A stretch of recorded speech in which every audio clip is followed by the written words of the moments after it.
Next up, as a final speaker in this round, we have Max Churchfield, and Max is design manager at Innovation Lab, which is a non-profit organization that is striving to end poverty. And they do this by supporting rural entrepreneurs.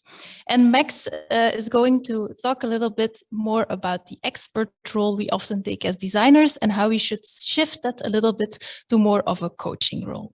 So please, Max, take the stage.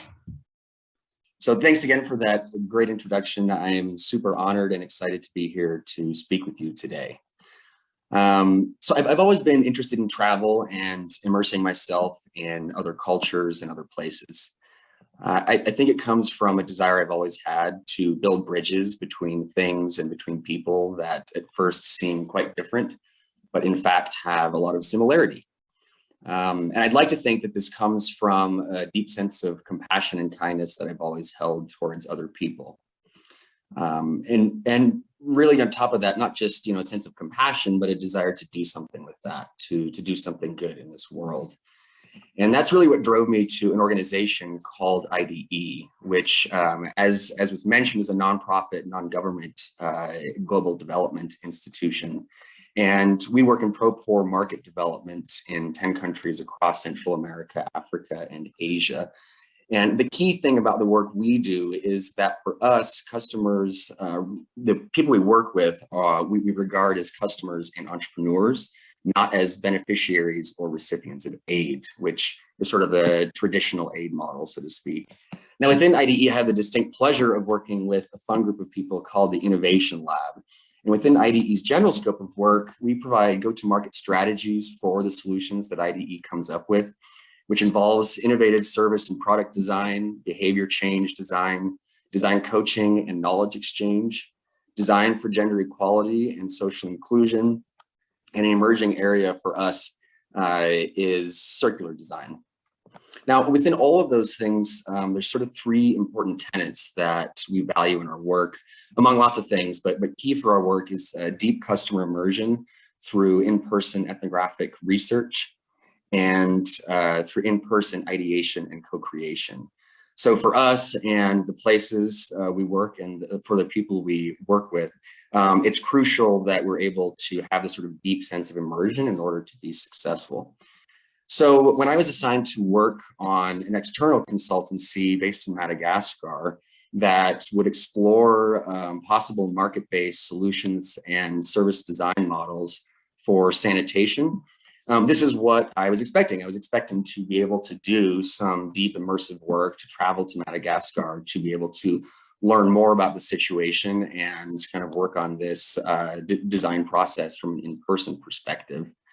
Of course, COVID had other plans for all of us last year, as it's still going on. We're all still impacted by its effects. For us and this project, it meant obviously that things would change, that we were not going to be able to approach this project in the way that we had planned. So what it really meant for us specifically is that we were not going to be able to immerse ourselves in the customer base like we usually do. We were not going to be able to conduct ethnographic research as normal, and we were not going to be able to have the same ideation and co-creation sessions in person that we're used to. So we were left with a bit of a puzzle as a team that's used to this in-person work. We met with our client and we sort of figured out a path forward to hopefully be able to continue in some way and not scrap this project. So it's important for me to note that at the time we were assured that travel within Madagascar was still safe given the extremely low case rates in Madagascar at the time. So where we were not able to travel internationally, it was still safe to do so for teams in country who were already there. Our client was on board to rescope this project to something that was virtual, which was an experiment for us. But we were also our leadership and our team, excuse me, were also on board willing to try something virtual and new. So we set forth and we started to explore some options that would allow us to be successful in this virtual project. And one area of design we turned to was co-design. And of course, this is a well-researched almost buzzword term at this point in time that lots and lots of research and time has gone into investigating different ways of approaching co-design. So I just like to highlight one quote, an inspiring quote for me at least, by a designer named Kellyanne McKercher out of Australia.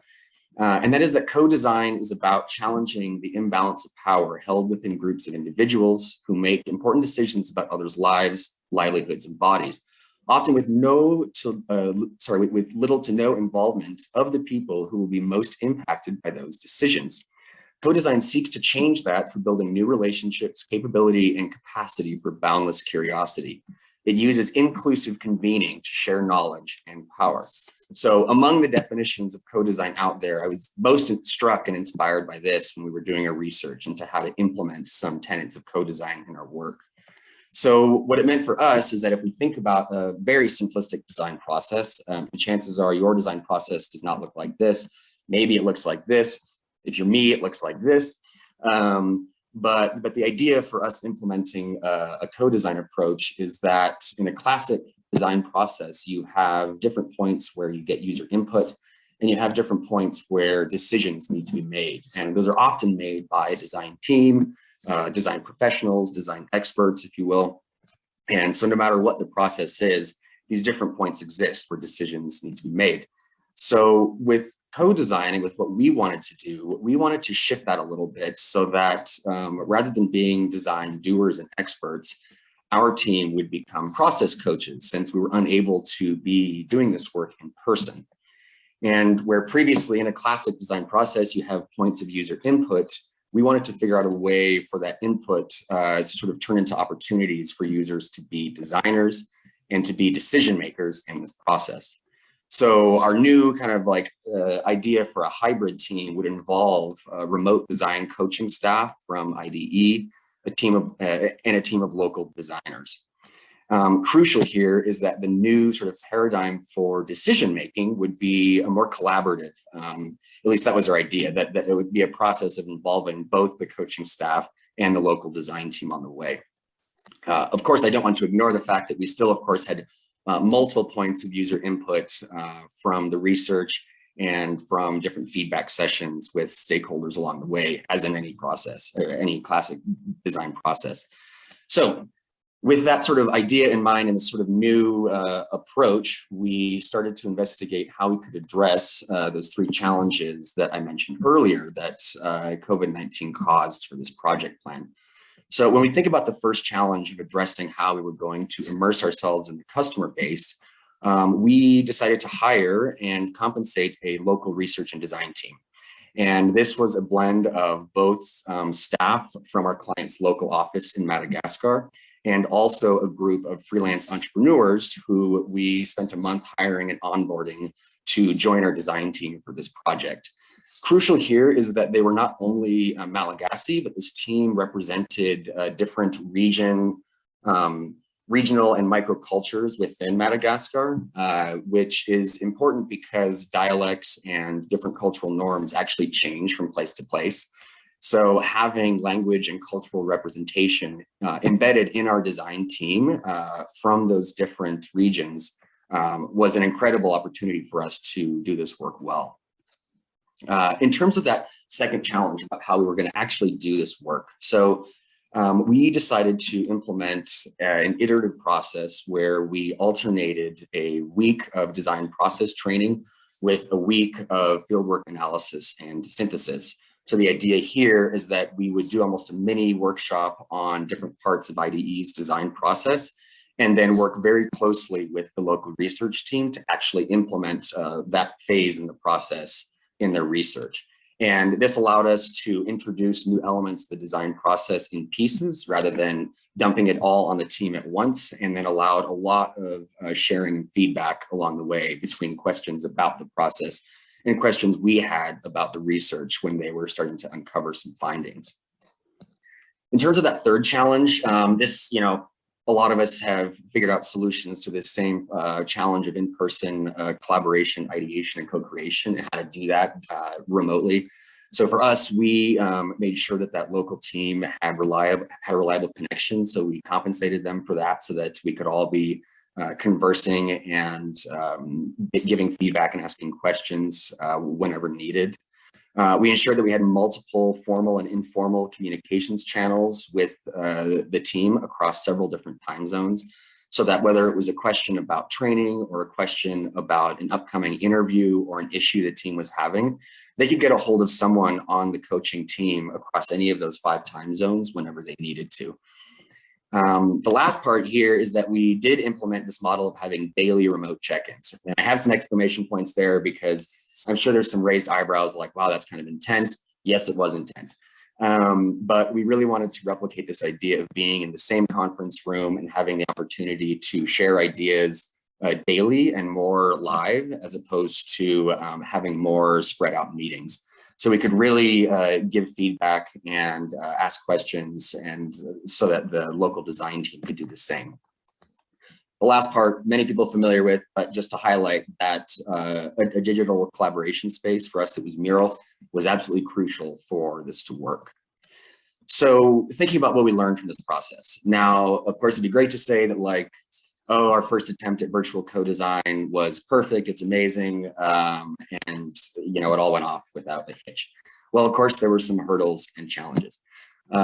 First is that co-design definitely added a lot of time and energy to our process, and is something that we just have to sort of compensate for. So having this back and forth between training and doing of design is not always smooth. You know, you have to account for lots of questions. You have to account for a process being new to a group of people who are incredibly competent and smart in their own walks of life and are simply just learning a process for the first time. So on top of that, remote co-design adds even more time and energy to a design process, because of course you could do co-design in person. In our case, we needed to figure out how to do it virtually across 3 different languages in terms of some of the co-creation sessions, and across 5 time zones, as I mentioned. So that added, you know, a level of complexity that we needed to navigate in terms of offering interpretation during some of the Zoom check-ins with our clients and local government stakeholders. And really, you know, leaning into this sort of culture of flexibility as a team that, you know, across 5 time zones, you're not always going to be on calls when you'd like to be. Another challenge that came up that always comes up in a design process is this idea of navigating biases and assumptions. So of course, when we do our own design work and travel places, you know, we're used to the idea of checking our own assumptions along the way when we're making decisions in a design process.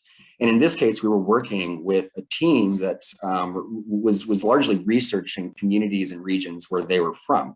So when we would probe our research team about different findings, you know, oftentimes a response of, well, that's the way it's done here, or that's because of a taboo, or this is because men do this, and this is the role men play.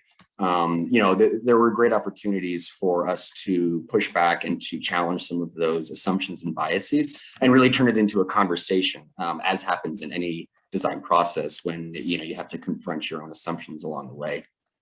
So moving into some opportunities that we learned from sort of taking on this coaching role and from this remote co-design process. From a sustainability perspective, it was really cool to see that the local research and design team really started to lean into the opportunities that this design process might offer them for their own communities and challenges that they work with outside of just working on this project. That really kind of speaks to the ability for, you know, design as a problem-solving method to, you know, be able to take hold and be a way for people to start to solve problems in their own communities. We did start to see some really cool, like nuanced and locally rooted insights. And of course, I don't have the evidence or the ability to compare whether our team as foreign designers would have gotten more nuanced or more locally rooted insights if we had flown to Madagascar and worked with translators to collect stories in this data.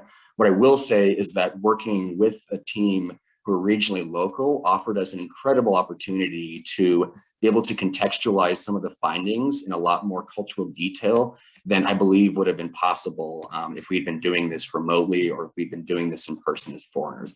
That's my take again, you know, because this is one project, I don't have the evidence base from our own work to compare that. It was an incredible experience though to be on that team. And the last point I wanted to highlight, and really where I wanted to wrap up, is talking about this shift in design decision-making power that occurred as a result of trying to adopt this co-design process.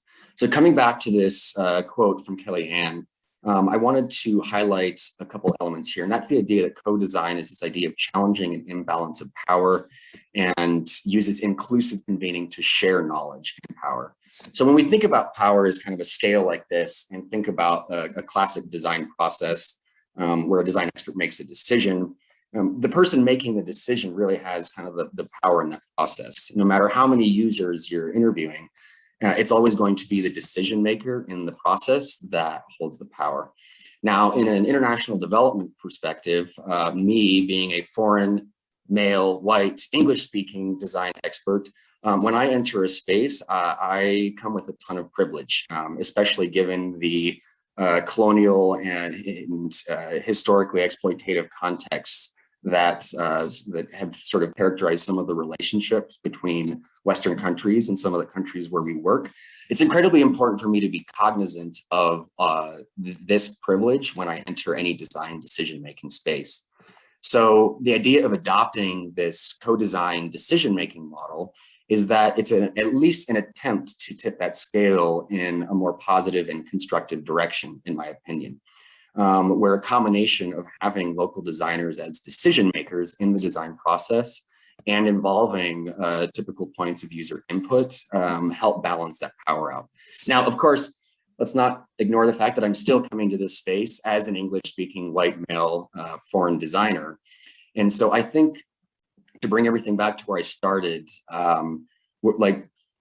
what's important for me to be cognizant of, and for all of us to be cognizant of when we enter a design space with an incredible amount of privilege, is that, you know, no matter how compassionate we are, and no matter how much we want to do good in this world and do good through impact-oriented design, sometimes the best place for us is not actually doing. And it's actually from the sidelines, and it's actually supporting, and it's actually coaching where appropriate those who should be on the field, who should be doing design.